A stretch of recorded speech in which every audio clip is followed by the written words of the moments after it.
Hey guys, welcome in. It is Brad with College SportsCast.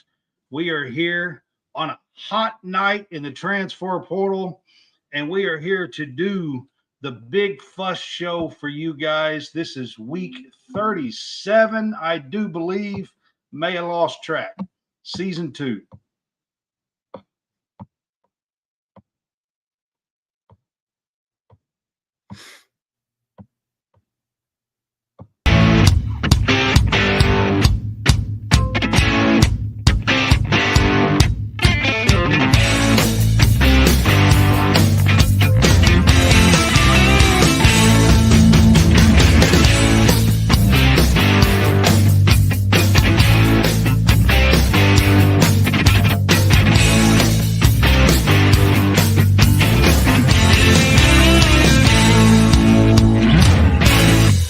Can I please have your attention? There's all a commotion around here. What are you talking about? Let them yap at you. It's actually very exciting. Hey guys, welcome back. It is Brad with College SportsCast. I've got Hammonds on here with me tonight. We have dug deep, man, into some stuff for the last 10, 12, 15 days. It seems like it's never ending, to be quite honest with you, Hammonds. What do you think? It does seem like it's never ending, right? No, it seems like it just keeps going on and on. And just as we was getting ready to come on the show, Jeremy Roach plays at Duke. I think he was a former 4-star, maybe. He's going to put his name in the draft, but he's also going to be in the transfer portal. So the portal's hot, and it's going to get hotter as the week goes and up until it closes. So it's exciting times. Yeah, absolutely. So to start things off, we'll talk about our Facebook. Our Facebook is growing and growing and growing, guys. We are now up over 1,800. We are approaching 2,000 on our page. We appreciate everybody that is a part of us. And for that, also want to say that you can help support us now by sending stars. That helps us earn money to make more content for you guys, or you can subscribe to our page. It's a mere 99 cents a month, and it does give you our subscribers page. There is a subscribers page, and I have started posting some info on our subscriber page. We do have a few that has done this, so if you would like to subscribe to our subscribers page, you can do that as well. Like I said, it is 99 cents a month. Either one of these will help us earn money to keep making you content. So, all right, man, we have got a ton of stuff to get to tonight, and we've got a good show for you here for the Big Fuss Show. Like I said, I think this is week 37. It might be 38. I may have lost track in there somewhere because I was in South Carolina for a week and different things. So, but we are here tonight to do our Big Fuss Show for you guys. And our first topic tonight is going to be the transfer portal. So, got news, and it's just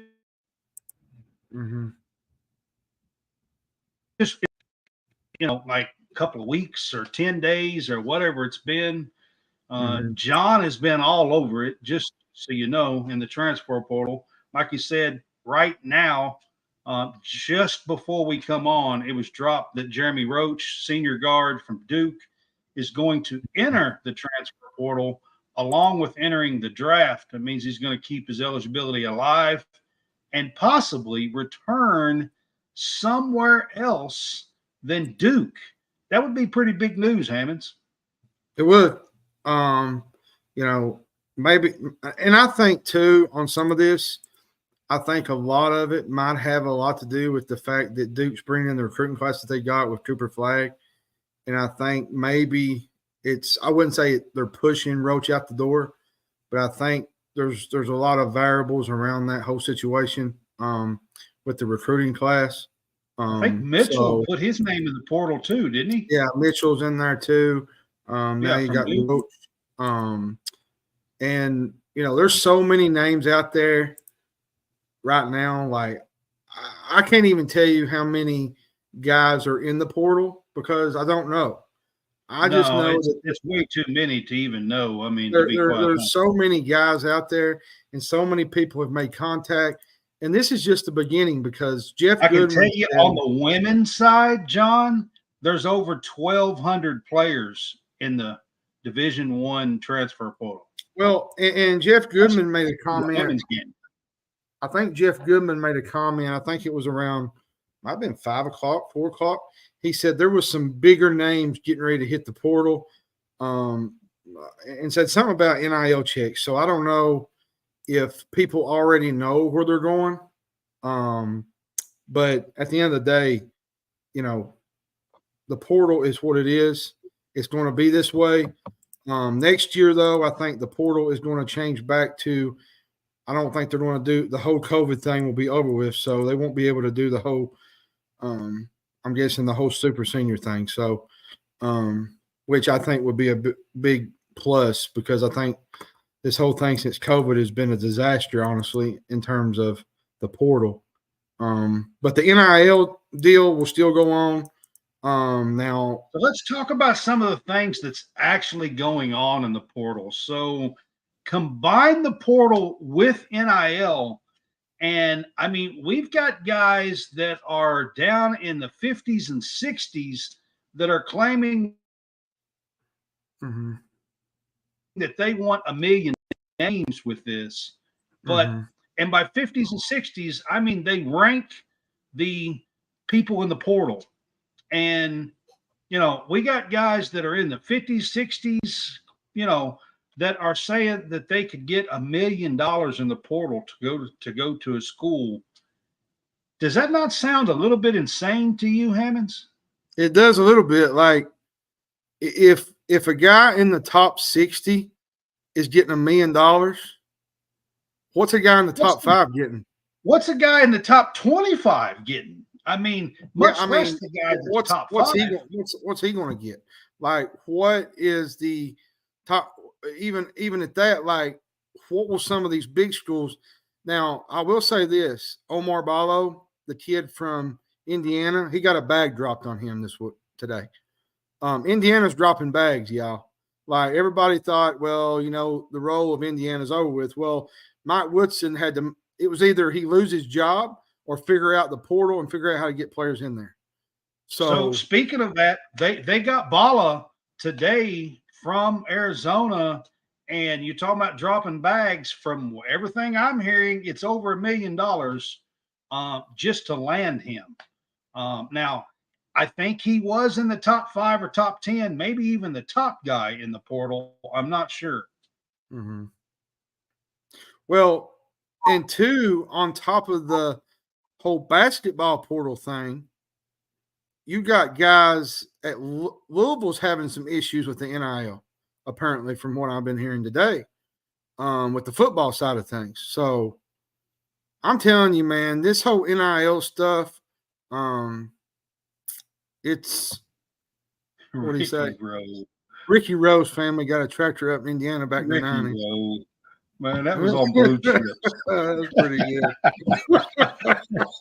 That was on a movie, Jeremy. Oh, that was pretty good. That was pretty good. That was a good one. No problem, right, Joe.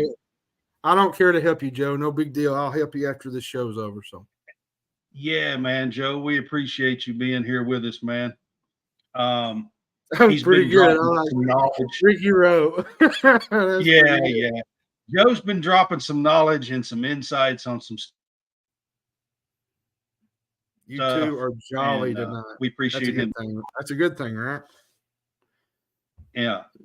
And we're jolly. Wildcat Country here, Big Blue Nation. I'm pretty sure this is Jeremy that's doing this and said that. So I appreciate him being here as well and allowing us to post and do things on his page as well. So, but yeah, man, everything that's going on in the portal, is just craziness, absolute craziness. It seems insane to me. If a guy who is ranked 50 or 60 can get $1 million in the portal, I mean, does the number one guy get 15 million to go to school? I mean, I just it's insane. I mean, See, this so, is where I had an issue with it when it first came out, because I said, with the whole NIL deal, say you give a guy that's not really the a big time player, and he don't get a big NIL deal, but you get a guy that, say, like a Reed Shepherd, that gets a big payday. How does that affect the locker room? Is my question. And I'm not saying Reed Shepherd. I'm not saying Reed Shepherd's like that. Reed Shepherd's not like that. But I'm saying I was giving an example. Like how? Yeah, but what I'm saying is this, John. You're talking about. So let's say this guy who was in the 50s or 60s comes to a school and it's knowledgeable. Everybody knows that this guy got $1 million just to come to the school. Yeah, an NIL deal that got $1 million, and then you got like, I don't know, 4, 5, 6 returning players that are sitting there that are like, man, I don't know that I mean, to me, it's gonna create some rifts, some friction in your team, if you ask me. That's how I felt about it when it first came out, because I said, you get little Tom that don't make a lot of money, and he's not a really great player, but you get a guy like, say, a big time player like Ballo today that gets a big payday, and then little Tom don't get no money. Well, little Tom's going to be mad, and there's going to be friction in the locker room. And I'm saying little Tom as an example, as a name, is what I'm saying. But I feel like it's going to cause a rift among a lot of people. Just my opinion. But I don't know, man. This whole NIL deal, this whole portal stuff, to me, the portal is like the wild, wild west right now. Like, it's like an NBA free agency. And whoever gets that top dollar is going to get paid. I agree with that, Jeremy. About Reed, if he was to come back and they were to do a throwback jersey like his dad wore, I mean, they would make bank off of that. All the players would. They would. I mean, yeah, absolutely. I mean, I'm not saying NIL is wrong, but what I'm saying is to get a player. This is free agency, and you gotta pony up money in a contract to get the guys to your school. Is basically what's happening. I'm not talking about the guys that are there that are earning NIL at the school already. I'm talking about basically free agency. That's what we have going on. That's what college sports is going into is a free agency like the NFL and the NBA. And whoever gets the best deal and the best, opportunity, they're going to get that. They're going to get the most money, and they're going to get the payday. Yeah. And, I always think about what's that guy? What's that? I can't think of his name. He has a Netflix show. I can't think of it anyways. It says, "There will come a day with a payday. I'll pay." You know what I'm talking about? That guy. Yeah. That's what it's. It kind of reminds me of that guy. Like, everybody's going to get a payday. Like, and eventually, college sports is going to be, the way we looked at it from the early 90s, it's going to be a thing of the past. It's basically a completely different game now. I mean, honestly, let's be honest. We got Granny talking down here. She said time was that, and education for free was enough incentive. She's telling the truth. Like, she's telling the truth about it. Like, back then, it was a privilege to go to school and actually get, an education for free. But now everybody wants it's all about, you told me today, it's all about greed. It's all about what can I get for myself. And that's what's happening in college sports and athletics. We're in a time, you can go to the portal and demand and get $500,000, $1 million, $2 million, whatever. Why wouldn't every player in college sports, basketball, football, why wouldn't every player put their name in the portal every year? Well, and I'll give you an example. I'll give you an example with the portal. You remember this? I think it was a year. Was it a year ago? Maybe might have been. Was it the Miami punter? Maybe, where he had been there for almost 6 or 7 years in college. Yeah. Like, what are we doing, people? Like 7 years at 7 different schools. Like, what are we doing? What are we doing? Yeah, I mean, it's just craziness. Absolute. It's a nightmare, to be honest with you, what's going on. And I don't know when, where, or how it stops, because the gates have been opened. And, I just don't know, without letting these guys be employees, where you can go to a collective bargaining agreement and you can put caps and things on it. That's really the only way I see that any of this changes. And I know a lot of people are against that, but outside of that, I don't see how anything can change. And I don't think it's going to. I think it's at a point now of where it's the point of no return. And the way you see, the only way I see it is these unions, like what was happening at Dartmouth a month ago or so. If you allow employees to be, or you allow players to be employees, then you can go to the labor boards and you can have a collective bargaining agreement, and you can actually, put caps on things, and there's things that you can do and agree upon. Contracts. Maybe you get 2-year NIL contracts. Maybe you get, there could be different things that could be done where maybe a kid can't jump in the portal every year. I'm just saying. Well, that's really the only way I see that it changes at all. And I know that that's not a popular take, but it wasn't a popular take when all this started for kids to even be getting paid. So, you have to think outside the box to do all this nowadays, to get a control of it or something. You have to think outside the box. You do, and it's a big gum is what it is. It's a big mess. And now it helps some of these, I tell people all the time, like some of these mid-major kids, like you look at Dalton Connect, you look at Zion Pullen. He went to UC Riverside. He ended up at Florida. Dalton Connect was at Northern Colorado. You look at Walker Clayton. He was at Iona and went to Florida.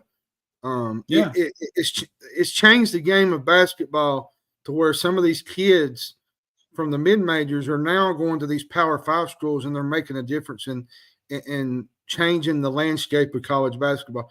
And like we said, it's a bad thing at times, but it's also a really good thing, because it helps some of these kids that don't get that exposure to finally get that exposure at the high level in the Power 5 and give them an opportunity to put themselves out there to get to the NBA or wherever they want to go.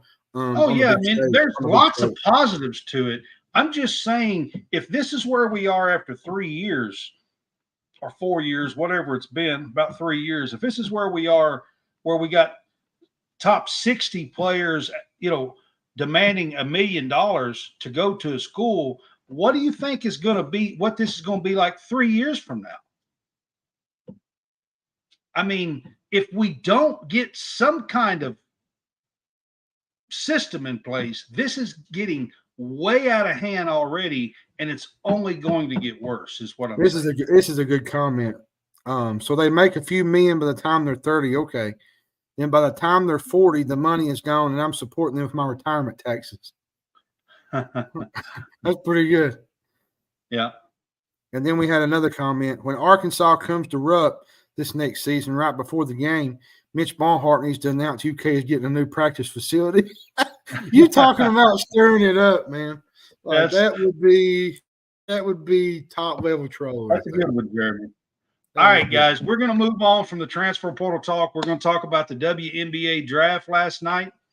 By the way, there was more people that watched the draft last night than ever before. It was 3 times more than it was last year. There was nearly 2.5 million people that watched the WNBA draft last night. So that is a real good sign for women's sports and for the WNBA because there's a lot of stars coming into the league in this draft right here. Well, you look at it. Caitlin Clark got picked number 1 by the Indiana Fever, and now she's going to be reunited with Aaliyah Boston. And to me, that's the big thing about the draft last night. There's some tandems going on here, and I was going to get to that, but man alive, the WNBA just got kind of exciting, to be honest with you. I mean, and guess who Angel Reese is going to get to play with now? That's what I'm saying. You got some tandems here. So you got Caitlin Clark that's teaming up with Aaliyah Boston at the Indiana Fever. The Chicago Sky drafted Camila Cardosa and Angel Reese last night. All right. So they are together. And then the LA Sparks last night, number 2 drafted Cameron Brink, and number 4 drafted Rakia Jackson from Tennessee. So you got Cameron Brink and Rakia Jackson teamed up. So, like, I'm telling you, there's some tandems going on here that's pretty exciting in the WNBA. And I'll say this to bounce off what Valerie Steele said Sunday in our interview. The women's game is evolving, and it's getting bigger and bigger and bigger. You look at the Final Four.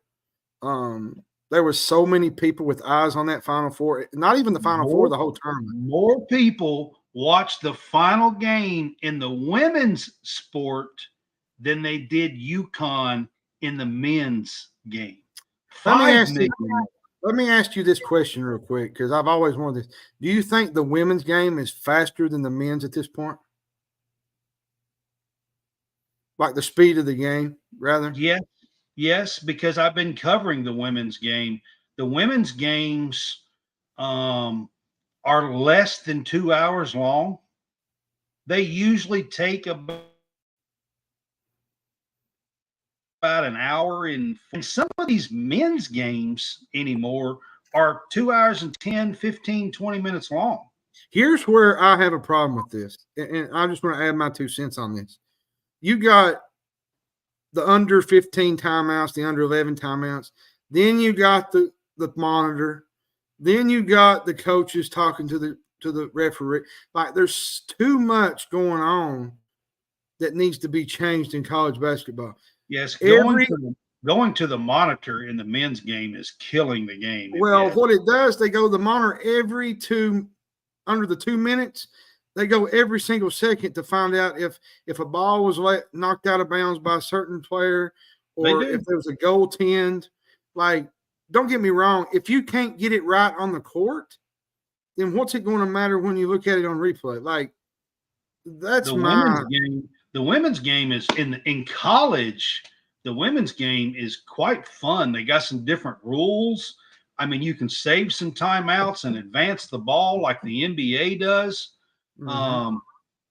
If you've got a timeout, you can call a timeout and advance the ball late in the game, just like the NBA does. They got 4 quarters. You're talking about those TV timeouts in the men's game. You got a TV timeout at 16, at 12, at 8, at 4, halftime, 16, 12, it's 4. just, I mean, you got all these timeouts. Well, in the women's game, they play 10-minute quarters.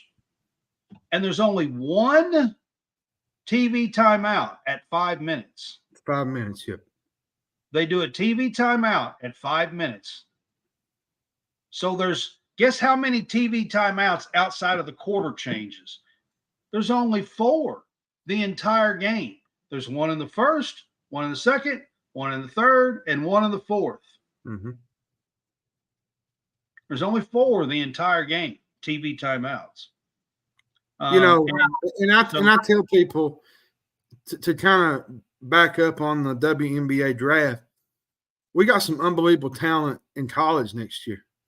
You got Juju Watkins, you got Paige Buchers, You got Kenny Brooks going to Kentucky.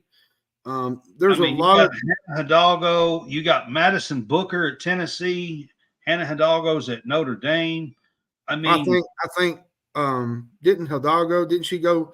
Somebody said earlier that she might have went to the portal. I don't know if that's true or not. she may have. I'm not sure. I can't. I don't think so. And I think Madison Booker's at Texas, ain't she? I don't think she's at Tennessee. Yeah. Yes, Madison Booker's at Texas. Well, in Tennessee, got a new coach, the Marshall coach. There's going to be a lot of new faces in college basketball next year, and it's a good thing. Greer announced she's coming back to Tennessee today. She'll be a fifth-year senior at Tennessee. Big get for Kim Caldwell, the new coach there, and to be able to retain Jules. Well, and two, she's a lights out shooter. The Silva girl that's coming to Lexington from Virginia Tech. That was a big pickup for. We're going to talk about some Kentucky stuff. Yeah, we're going to talk about some Kentucky stuff. I got a list of some stuff I'm going to run through. But the one name that Kentucky's got that's going to be a star is Georgia Amore, the point guard. She possibly would have been a top 10 pick in last night's WNBA draft had she elected to go. She definitely would have been a first or second rounder. There's only 12 picks per round in the WNBA draft. There's 3 rounds, 12 picks. There's 36 picks.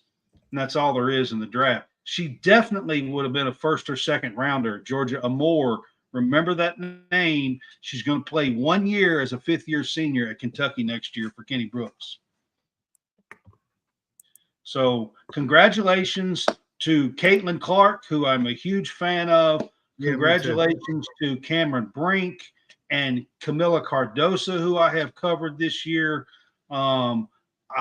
Congratulations to Rakia Jackson, who I have covered this year. Angel Reese, who I have covered this year. And I mean in person, those Aaliyah Edwards was 6th. So, I mean, there was a lot.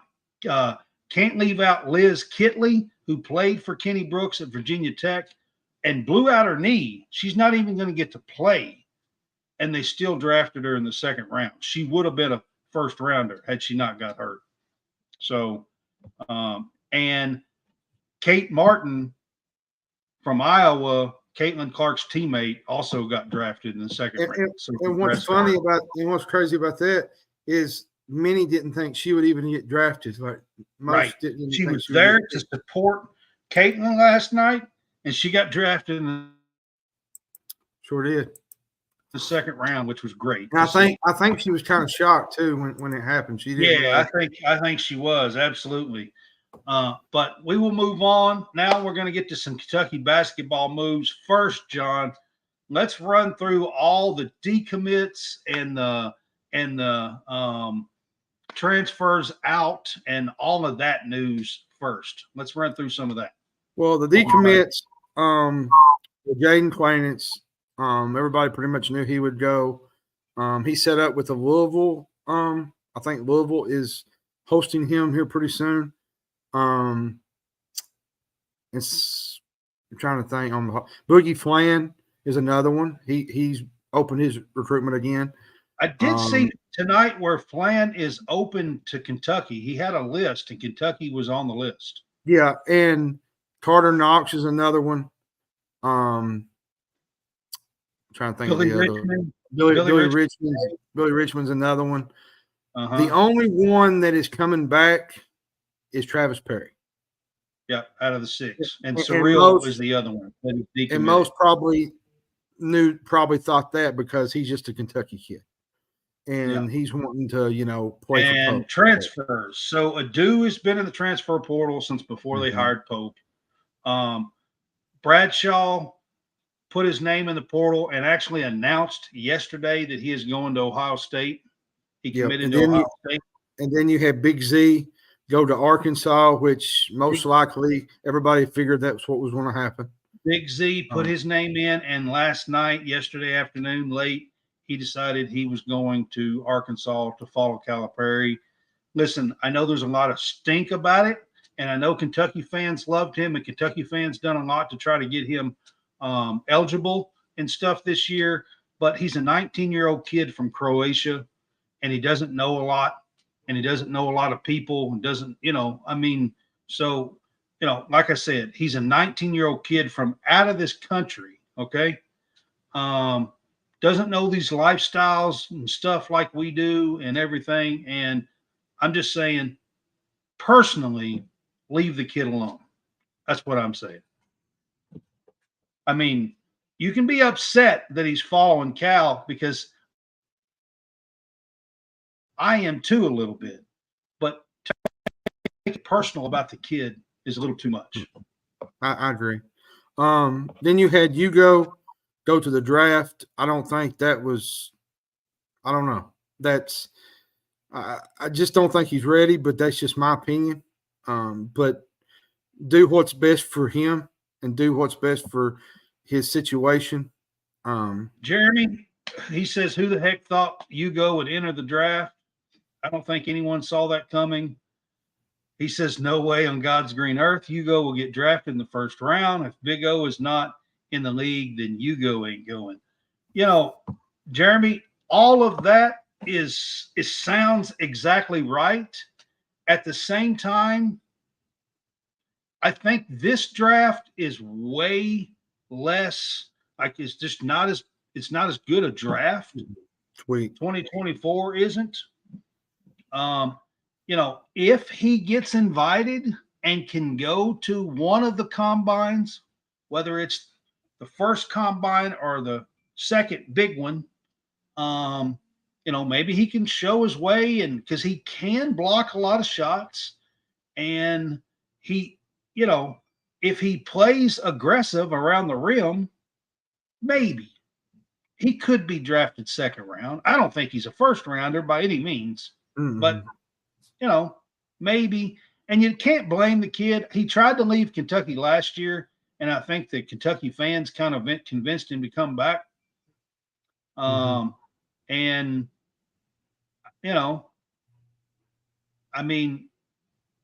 here's my thing when we're talking about these moves for Kentucky basketball. The one thing I'm seeing, guys, is not these kids are not racing to follow Calipari to Arkansas. Not at the moment. As we stand right now, the only kid that's followed him is the big Croatian, Big Z. Even Wagner, who has been almost a week now, even Wagner has not followed Calipari to Arkansas just yet. I'm not saying he won't, but he hasn't just yet. Am I forgetting somebody that we didn't talk about? I don't think. I think the rest of them went pro except Reed Sheppard. There's two that have not made their choices yet, coming back, or whether they're transferring, or whether they're going to the NBA or whatnot. So first, let's talk about Jordan Burks. He's the first one. What are you hearing about Jordan Burks? I'm hearing he's kind of struggling with his decision a little bit. That's what I've heard a little bit, that he's struggling to decide what to do. I think he's in a really tough spot because that he loves Kentucky and really wants to be here, but he's not sure if he fits in the new system. Yeah, and what Mark Pope wants to do. And I wish him the best if he does go. Now, the only three that's really there now are Reed Sheppard from this past team is Reed Sheppard, Jordan Burks, and Travis Perry. Well, no, Travis Perry will be coming in next year, but Travis Perry there's only two that would be a return, and that's and Jordan Joey Burks. Hart, and I believe Joey Hart's in the portal, right? Am I right? Joey Hart is in the portal, and I have heard that Joey Hart is interested in coming back, and he thinks he'd be a good fit in Pope's. Does he really fit that system, though? That's because, as a shooter, I think anybody who can shoot the ball, he would fit his system. That's just my thing. So I have heard that Joey Hart is interested. Adu, we'll talk about him. I think he's in the portal, but he's also testing the waters in the draft, I think. And we haven't heard a lot more about Adu. And Matt Jones just dropped a bomb on Kentucky fans just now. So okay, they posted the thing about Jeremy Roach. I think it was the ESPN thing, and Matt Jones just tweeted Kentucky will be involved. So Kentucky's going to be involved with Jeremy Roach. So that's another little nugget there. So yeah, I mean that's big. And I say this from another standpoint, he would be the most hated person in the entire world if he goes to Kentucky because of the Duke thing. Like he would be villain number one. Can Kentucky fans get past that? Is what I want to know. That's the quick thing. Like, can they get past all that? You know, can they get past him wearing Duke across his chest? Exactly. Right. But I would accept him because look what he did. There was a couple games, 3 games in the year where he actually had some really good games, and he's a really good guard, and he's not just some scrub that sat on the bench. Like he's actually a legit player that played for Duke and gave them a lot of minutes and points. Yeah. All right. So let's talk about. Can I say something real quick before all this goes? Move on. I don't know if everybody watched the radio show last night. With Mark Pope show, and Tom Lee. But if you just take your time, and if you have not watched that show, go back and rewatch it. The way he talked about basketball, UK Sports Network on Facebook, and you can watch it. The way he talked about basketball and the analytics, and how he does defense, how he breaks down offense, man, it was a breath of fresh air. Like compared to what we've had the last 5-6 years. And it was the way he's going to use analytics about players and playing time and I mean everything. I mean it's really nice to hear. It's just nice to hear because a lot of fans have been kind of on the edge, and there hadn't been a lot of positive news. And I felt like that was, and he broke it down with Rick Pitino. Like he was breaking down things that Rick Pitino did and when he played for under Rick. So just if you get a chance, go listen to it. It will give you a good idea of what Mark Pope is about, because I'm sure he's not going to give it all down on the down low what he's going to do, but he's embracing the got tongue tied. The BBN, Big Blue Nation, he's embracing them. And he even mentioned this. He said that the jerseys was going to be up to us. Well, the fans, media, whatnot. And breath of fresh air is all I can say. Just go watch it, rewatch it. Before we move off of this, let's talk about Reed Sheppard for a minute. Pope talked about him last night on the radio show, talked about how he's got an important decision to make, and he's got to find out where his heart is. He's got to find out where God is leading him.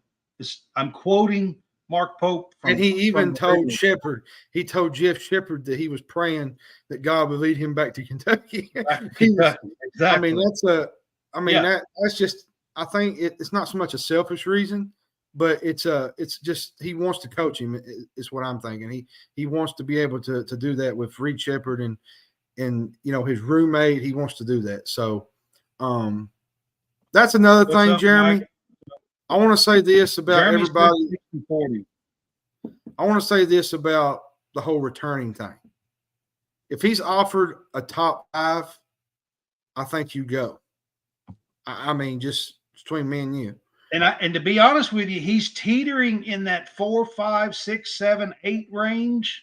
But if he's outside the top 10, which I don't think he would be, I think he has to maybe rethink his position. But if he's top 5, I mean, it's hard to pass up that kind of money. They're saying that Jeremy Roach will be recruited by Kentucky, is what they're saying right now. I think that came from Matt Jones. Yep, come from Matt Jones. So he'd be the biggest. He would be the biggest villain. Jared Murphy, 100%. These fans cannot trip out and blame Reed Sheppard if he goes to the NBA. He is a teetering on a top 5, top 10 pick. But here's the deal. I'm with Pope. It's where is his heart at? What does his heart tell him that he should return to Kentucky for one more year and help his dad's college roommate to get his program running and to have a great year? Here's the two benefits. And his heart tells him that he's a top 5 or 6 pick and that he can't give that up, then I'm cool with that too. Well, here's two benefits to this, Brad. And I've said it from the beginning, said it a couple of weeks ago. If he goes pro, for us, he'll be Reed Sheppard and a legend, right? But to some others, he'll be just another guy. He will be. But if he comes back to Lexington and has a stellar year and leads that team leads at least to the Final Four, at least, or even to Elite 8 or a Sweet 16, he will be a legend in Kentucky fans' eyes. And that's the two things that he's got to think about. Like, I'm not going to persuade a kid and push him out the door and tell him, "Oh no, you can't do this. You got to stay here." I think you got to pray about it. You got to figure out where you want to go and where your heart's leading you, like Mark Pope said. And if it's coming back, it comes back. If he goes, he goes. Jeremy, I had a conversation with somebody yesterday basically saying that same thing, that I don't think a Kentucky kid wants to go out like he did. I said the exact same words that you just said right there. He never got to win a March game, an SEC tournament game, a March game at all, and he played badly. Let's be honest as Kentucky fans. Sheppard played badly down the stretch. That's another thing of it, Jeremy. If he does have a bad year, but right now it's the weakest it's ever been in a while in the NBA. Like, this is the weakest draft that we've had probably in 2 or 3 years, like maybe 4 or 5 years. It's not the greatest draft. And there's going to be some guys that go pro that many don't think is going to be top 10, top 20, and they're going to get picked because of the way the draft is this year. And if you're Reed Sheppard, and you got to think, you got to think on the other side, if he gets hurt though, there's another factor. That's the biggest thing. Well, if you're a Kentucky fan and he chooses to take top 5, top 6, 7 money, you can't blame the kid. I mean, come on. Not only that, I'm sure it's his dream to get to the NBA beyond his dream of playing for Kentucky. And I'm sure he has that dream too. So whichever one is where his heart is leading is what I think he should choose. All right, so we've talked about most things on the Kentucky side here. We're going to move on to some Kentucky women's stuff. As you guys know, I'm covering Kentucky women's basketball now, and there has been just as much news because we got a new coach. Kenny Brooks is here, and there's been almost just as much news on the women's side, and I've been doing a whole lot of covering on the women's stuff and posting about it, and John's been doing a whole lot on the men's side and posting about it over the last 4, 5, 6 days. So let's get to some stuff. 2 of our better players that was on last year's team, Asia Petty, who averaged a double-double, almost 15 points and almost 11 rebounds last year for Kentucky. She was in Ohio State the same time that Aaron Bradshaw was for a visit, and they actually committed on the same day, and I thought I'd find that a little interesting as well. But Asia Petty commits to Ohio State. I wish her nothing but the best. She is somebody that I have interviewed. She's somebody I have talked to. She's actually somebody that I have walked out of Rupp Arena to the parking lot with and had conversations with. She is a great young woman, and she's a great player, dedicated. She is ripped body-wise, and I wish her nothing but the best. The other one is Anaya Russell, who I also have covered, have had had 2 or 3 conversations with, have had post-game interviews with and things. And she goes to Mississippi State. Now, it's within the conference, but I promised Anaya Russell the last time I talked to her at the Kenny Brooks press conference, by the way, I promised her no matter where she goes, I was going to follow her, and I enjoyed watching her play this year. So I wish Anaya Russell nothing but the best, except when they play Kentucky in the SEC. and she'll understand that one. So there's been those two things that have went on that was in the transfer portal. There's still a bunch of girls in transfer portal. Haven't heard anything on those. But okay, Georgia Moore has transferred. That's already been done. And Clara Strack had transferred. We've also picked up Tioni Key, who signed today, 6'4". She was number 9. She was a top 10 player in the 21 class. Yeah, she went to North Carolina. She went to North Carolina. She transferred in from North Carolina. She blew out her 2 years. She's got 2 years of eligibility left. She will be a redshirt junior, and she's coming back off of these injuries and stuff. So, but she was a top 10 player. She's actually the big girl, Key, from Tennessee's little sister. Tamara, I think was her name, Key, who's a 6'7" girl. This girl is 6'4", and she signed today. He's also hired a chief of staff today. His name is Tim Clark. This guy has been with Kenny for 19 years, all the way back to James Madison in 2005. And he's hired him as his chief of staff.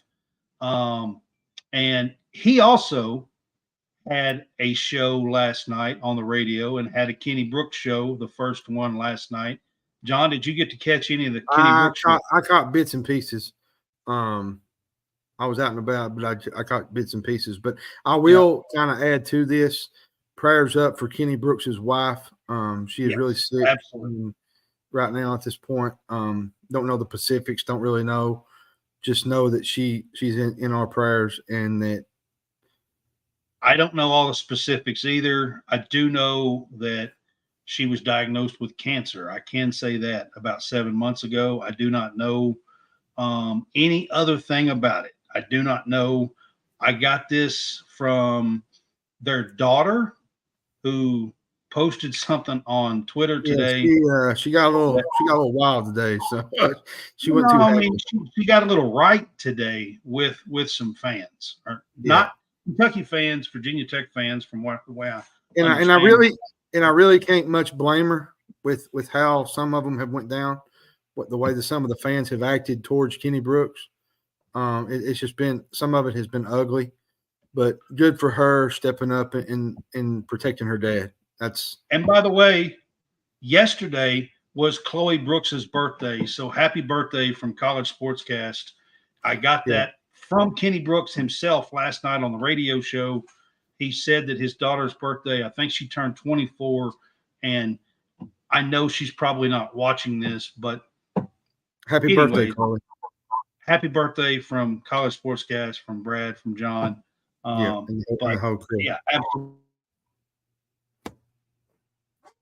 Absolutely. And she actually liked my comment, so it was cool to see. BG says breast cancer. Okay, I had not looked into it enough to know. I just was passing along what I did know, basically. But to top this off, talking about Kentucky women's basketball here, Kenny Brooks is doing an absolute stellar job. So he's brought in a Portugal recruit who hasn't signed yet. Her name is Silva. She's 6'7". She's played over in the European League over there, under 18 European League, averaged over 18 points, 11 rebounds, like 2.5 blocks a game. I mean, she's killing it over there. and she's not even ranked in like the ESPN and all that. And an ESPN guy said if she was ranked, she would be top 10. She would be a top 10 recruit. And she's coming to Kentucky. Well, and you got to remember, they're already going to have Georgia Moore. They're going to have Claire Stack. Yeah, and Lexi Blue who's a top 35 shooter, 6'2", and has range. Maybe not Caitlin Clark range, but range. I'm going to say this about Kenny Brooks. He's putting a squad together in Lexington, and I'm going to be honest with you now. They haven't. UK has not had the success that they thought they was going to have the last few years.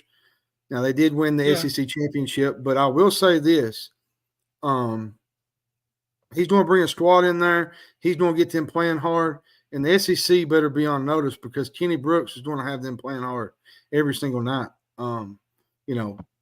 His resume speaks for itself. Cassidy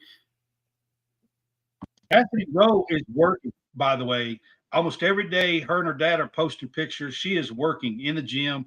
She is doing everything she can do to show the coach that being at Kentucky means something to her. So is Sanaya Tyler. There are 2 girls that are back. I got to give a shout out to both girls. Like I said, I have covered them. I have talked to them. I've been in the locker room with these girls after games. So, it's good to see a couple of these girls stay. I would love to see a couple more come back out of the portal. I think we've got 9 spots filled. He's brought in 7.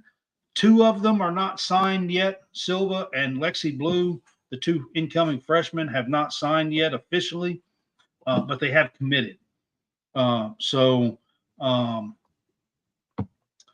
Cassidy Rowe, Cass is doing a great job, and so is Sanaya Tyler. And like I said, there is a lot of movement here with the girls. And I'm going to be honest with you guys. Get your tickets now because World Coliseum is going to be brand new. It's only going to hold about 6,500 or 6,700. And I'm telling you guys, this is going to be an exciting top. I'm going to call it right now. I think they can be a top 15 team in the country. Mm-hmm. I just do. It's going to be an exciting time. So what's your final buzzer today? Have you got one today, or you want to talk about the last thing I want to get to? Okay. On the Kentucky side, I figured that's what you want to go with. Yeah, for the Kentucky side, the last thing I want to talk about is Kentucky baseball. Kentucky baseball this week, after 5 straight series wins, 4 of those wins are sweeps, are leading the SEC, the mighty SEC in baseball, and Kentucky is leading the SEC at 14-1 in conference play, 30-5 overall. And this week in the D1 poll, they are number 3 in the country. And I say this too, on top of that, it's the top of the 6th right now in Louisville, and they're up 17-7. Like, they're literally putting a number on Louisville. Like, they got a good team. And this weekend will be the biggest test of the year for them, I think. Tennessee comes to town. I think this will be a true test to see where they stand. Tennessee is number 4, and Kentucky moved up ahead of them this week to number 3 after the sweep at Auburn. They have, they're on a 11 game win streak, I think, in the SEC, something like that. It's something crazy. And they're at home. Fill Kentucky Proud Park this week. Absolutely fill it up, guys, because Tennessee's coming to town. Give them a packed house. They deserve it. Absolutely, man. This team deserves it. Coach is doing a fantastic job,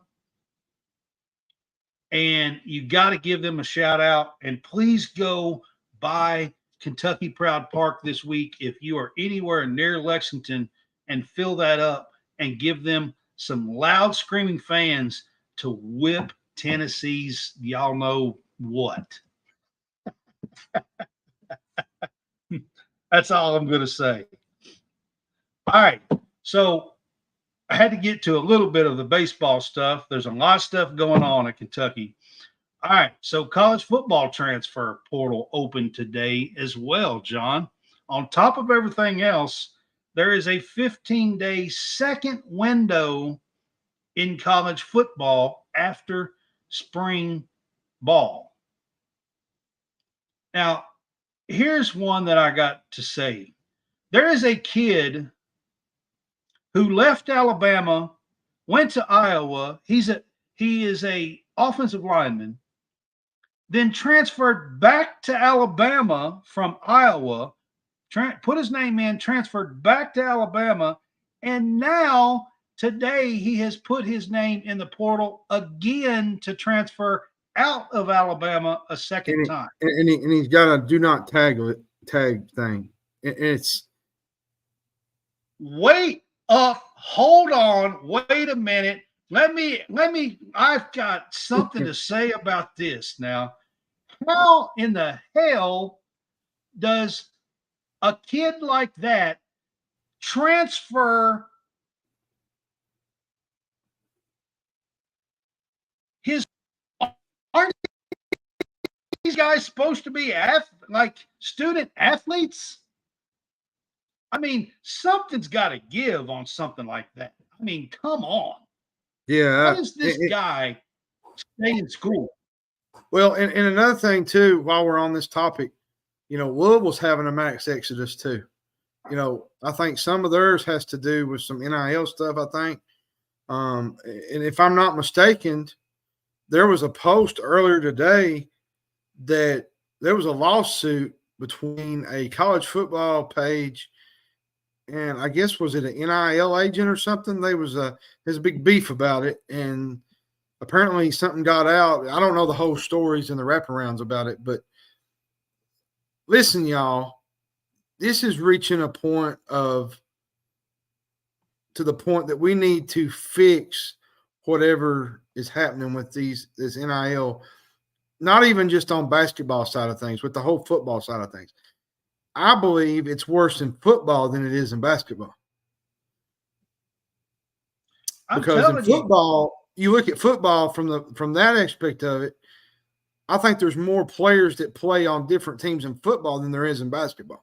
Well, so this second portal window in the spring, these kids are jumping in the portal and then back out and then back in the spring, and it's all inside of one school year, one semester. I mean, how can they remain students going back and forth and have transfers, credits transferred? I'm not talking about just them transferring. How about their transcript and their credits and how the hell do they keep up with all that? I don't know. And I mean, it's ridiculous what's going on. That's a really good question, Brad. But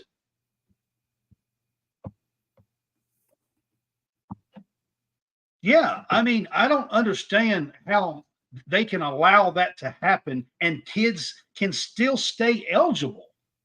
So a kid like this guy who's going back and forth 27 times in a few months, I mean, he goes to a school, and in the fall, he's not eligible because he can't keep up his grades and his stuff don't transfer. I mean, there's no way that could be.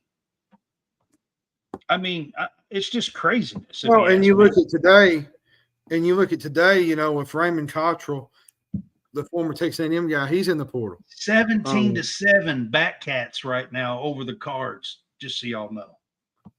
And Kentucky is a contender for the Damian Martinez kid from Oregon State. So Kentucky's got some things right there. They got some things in the portal that they can work with. So, and he's supposed to be the top kid in the portal right now. Of course, this is the first day, but I mean, yeah, it's the first day. So, yeah.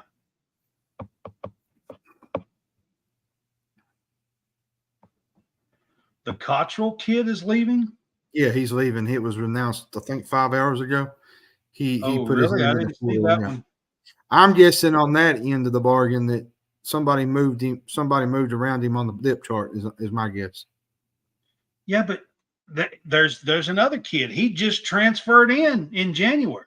In January, yeah. So Transferred from another school, had to transfer credits and everything else, and now you get to transfer again. I mean, I just don't see how that we can allow these kids to mess up their not only their playing career, how about their education yeah, in their future, yeah.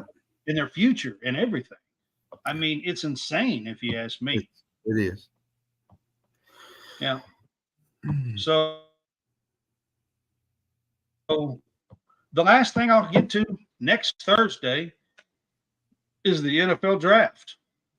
It starts next Thursday, runs Thursday, Friday, Saturday. It's a 3-day event. And this Thursday. Sunday we'll have the NFL draft guy, I think. Yeah, we're having a draft special. Supposed to be on Sunday. I'll get with him tomorrow and make sure. But it's supposed to be on this Sunday. We're going to have an NFL mock draft show, 2 rounds here on College SportsCast. So we're excited about that. The mock draft guy, if you don't know him, follow him on YouTube. He does fantastic work. Just look up mock draft guy. He is fantastic. He has been on our show last year. We did a couple of shows with him, I believe, last year. He's going to be on with us once this year, and we're going to do a mock draft show and do possible trades and everything. He is great at. His name is Peter, and his real name is Peter. He's a great. He does fantastic work, and can't wait to have him on. Now, I wanted to add something else. Next Friday night at 9:00 Eastern time, we're going to have former UK player Jonathan Davis on with us. Played for Patino, I think, what was it, 88, 89, not 87, something like that. He was recruited by Eddie Sutton. Yeah. So we're going to have Jonathan Davis with us. On Patino's first team, 89-90, with Reggie Hansen, and Pelfrey. I think Derek Miller. Derek Miller was around there during that time. I think it was during the Sean Kemp days when all that stuff went down. So. Yeah, he was there during the Sean Kemp days. He was recruited by Eddie Sutton and was on the 88 team as well. 88, 89 team. I just kind of wanted to throw it out there so people would realize that that's what we'll have on next Friday night, so they won't be. He had some words about the Cousins comments, and we're going to have him on the show because he had some comments that we want to ask him about. I'm not going to dig into a bunch of it tonight, but we look forward to having former Kentucky player Jonathan T. Davis. Jonathan T. is on his Facebook, but Jonathan Davis with us next Friday night. He's going to be our guest. So we look forward to that and look forward to the NFL draft. What's up, Vinny? And everything that's going on. Vinny Hardy's with us. We hope you guys have enjoyed our show. We have tried to update you as much as we possibly could. And thank you so much. All things Kentucky. And thank you so much, Joe, for letting me share this in your group. We had over 50 viewers tonight, that's probably a record for us. We've not had that many of this in the last year. So it's a big change. So hopefully, that can keep happening and we can get more people Benny, on. Appreciate you being here, man, stopping by. Try to get on your show tomorrow night as well. I know you do at least a couple of shows tomorrow night. You and Aaron do a good show there, and I like watching it. Believe Kentucky is that one that Vinny is on, and then Cats Talk Wednesday is the other one I believe that he does. My boy Brown's on that one. My boy Brown. Yeah. Terry Brown. Yeah. Is on that one with him. and both great shows. So we've had quite a few people stopping by tonight, and we appreciate it. Vinny, you're great, and I appreciate being on your show. I'd love to be on again, talking anything Kentucky women's sports, because that's what women's basketball, because that's what I'm covering, and I appreciate that. And you guys, we will see you. I know we're going to see you Sunday for our draft show, as long as mock draft guy is ready to go. I got to get in touch with him tomorrow. Our next show will be this Friday night with Jonathan Davis at 9:00. So just remember that, put that down. Yeah, and we might do a show Thursday or Friday. No, it won't be Friday it this ain't week this because I'm working Friday. It's actually so next Thursday Friday. week. I'm sorry. It's next Friday Yeah. when the interview is. All right, guys. We will see you guys next time. Y'all have a good night. Have a good night.